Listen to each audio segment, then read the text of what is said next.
Ok. Bon, après ces quelques vidéos, diagnostic de cet appareil, beaucoup de travail. Donc, réalignement total de l'appareil, aussi bien sur la chaîne TX que RX. Alignement du PLL, vous voyez le PLL qui n'est pas stable du tout. Alignement PLL. Remplacement du clarifieur ici, de la syntonie. Alors il est bien syntonisé, hein, par contre il y a eu la modif, donc il est syntonisé, mais par contre il est complètement HS, hein, le bouton clarifieur et excursion de fréquence, c'est complètement HS, donc remplacement de ce truc. On va faire un petit réglage sur la partie du vumètre qui est, vous voyez, pour moins 87 dB. On devrait avoir un signal ici de 9, donc un petit réglage, mais il n'y a pas grand chose là-dessus, il n'y a pas grand chose.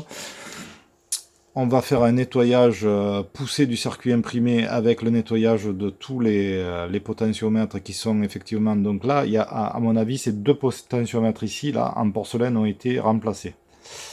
Voilà, ce ne sont pas des potentiomètres d'origine, donc à vérifier si ce sont les bonnes valeurs.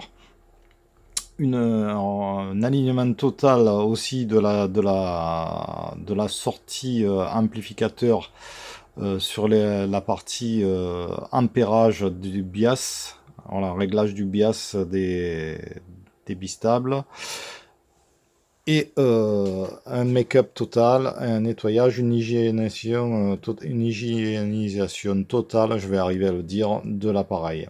Donc j'ai essayé aussi le micro, pareil, un micro amplifié, donc problème au niveau des potentiomètres, hein, qui craque beaucoup. Donc nettoyage des deux potentiomètres. La batterie semble correcte, c'est une batterie de 9 volts. Et la pastille microphone fonctionne parfaitement. Donc ça va être aussi l'objet de de la révision totale du micro et de cet appareil qui est magnifique appareil moi, je trouve que ce sont des appareils des années 80, mais qui sont dans un état parfait. Bon, il y a eu quelques modifs, il y a des gens qui ont mis les mains dedans, mais c'est pas grave du tout. Ce sont des appareils qui sont robustes et on va faire le nécessaire pour que ça fonctionne. L'ami en question m'a donné ce SS Black, 3900 Black. Ça va me permettre de récupérer le bouton et des pièces détachées si nécessaire pour celui-ci. Voilà, donc gros boulot, gros job. Je reviens vers vous pour faire les essais finaux quand j'aurai terminé l'ensemble de ces réparations, de ces réglages sur cet appareil. À tout à l'heure.